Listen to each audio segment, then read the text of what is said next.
এলায় কালিমার তাকাজায় তোমাদের ডাকিয়ে কাফেলায়। এলায় কালিমার তাকাজায় তোমাদের ডাকিয়ে কাফেলায়।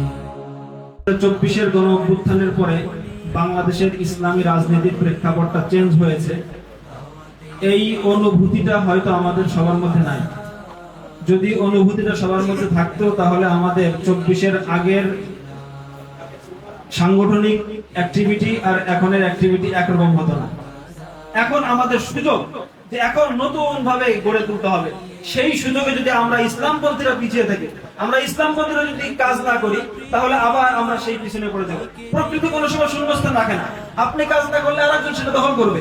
আপনি কাজ করবেন না, আপনি সারাদিন মায়া কান্না করবেন, কেন এটা হচ্ছে না, কেন মুক্তি পাচ্ছে না, কেন আমরা এটা পাচ্ছি না, এই অধিকার পাচ্ছি না। অধিকার আদায় করে নিতে হয়। কোনো সময় আপনাকে আরেকজন গালে তুলে খাইয়ে দিবে না। এই জন্য ইসলামপন্থীদের, বিশেষ করে আমরা বাংলাদেশ খেলাফত মজলিস, বাংলাদেশ খেলাফত যুব মজলিস যারা কাজ করি, নতুন করে আবার গা ঝাড়াতে উঠতে হবে। যদি ইসলামকে বিজয় করতে চাই, তাহলে আমাদের এই বদরের শিক্ষা থেকে, আমাদের বদরের ইতিহাসে সবাই জানি, আমি বললাম না, এই শিক্ষা নিতে হবে। এই রমজান মাস, এর মধ্যে কোরআন নাযিল করা হয়েছে। কোরআন নাযিল করছেন আল্লাহ তাআলা কেন? হুদান লিন-নাস, মানুষের হেদায়েতের জন্য। একবার চিন্তা করে দেখেন, যে কোরআন কোন ব্যক্তি জীবনে যদি আলোকিত করতে পারে, ব্যক্তি জীবনে লালিত হওয়ার কারণে সেই ব্যক্তি জীবন আলোকিত হয়, সেই কোরআন যদি রাষ্ট্রীয় পর্যায়ে, রাষ্ট্র ব্যবস্থায় ধারণ করা হয়, সে রাষ্ট্র ব্যবস্থা কেমন হবে? বাংলাদেশ খেলাফত যুব মজলিস খুলনা জেলা শাখা কর্তৃক আয়োজিত আজকের এই ইফতার আলোচনা এবং দোয়া মাহফিল সবাইকে প্রধান অতিথি, সমিত বিশেষ অতিথি, অন্যান্য ওলামায়ে কেরাম সহ প্রিয় দিনী ভাইয়েরা, আসসালামু আলাইকুম ওয়া রাহমাতুল্লাহি ওয়া বারাকাতুহু। আব্দুল্লাহ ইবনে মাসউদ রাদিয়াল্লাহু তাআলা আনহু হাদিসে উল্লেখ আছে, দ্বিতীয় নাম্বার ওয়াসহাবুন নাশাফিল ইবাদাতি, যে ওই যুবক যে তার যৌবনকাল ইবাদতের মধ্যে অতিবাহিত করে। বর্তমান বিশ্বের সাথে তাল মিলিয়ে যদি আমরা প্রশিক্ষিত জনশক্তি করতে না পারি, তাহলে আমরা পুরো বাকিদের সামনে আমরা টিকতে পারবো না। এজন্য আমার উদাত্ত আহ্বান থাকবে যে বাংলাদেশ খেলাফত যুব মজলিসের প্রতিটি কর্মী, সংগঠক, নকিব তারা প্রশিক্ষিত হয়ে উঠুক।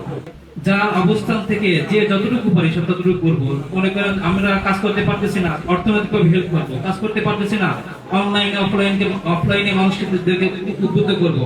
অনলাইনে আমাদেরকে যারা দাঁড়িয়ে কাজ করতেছে তাদেরকে ঠান্ডার মাথায় ভালো সুন্দর ফ্রেমিং এ তাদেরকে উৎসাহ দিব। এইভাবে আমরা যার যার অবস্থান থেকে তাবলীগী দিনের কাজকে দিনের কাজ মনে করে সবাইকে উদ্বুদ্ধ করবো। আমাদের বিজয়টাকে ইঞ্জিনিয়ারিং কার্যক্রমের মাধ্যমে অন্যরা ছিনাই নিয়ে গেছে। সুতরাং এখান থেকে আরেকটা শিক্ষা, আগামীতে আমাদেরকে আমাদের বিজয় যাতে ঘরে তুলে নিয়ে আসতে পারি, সেজন্য প্রস্তুত হতে হবে ইনশাআল্লাহ। রাজি আছি তো সবাই ইনশাআল্লাহ?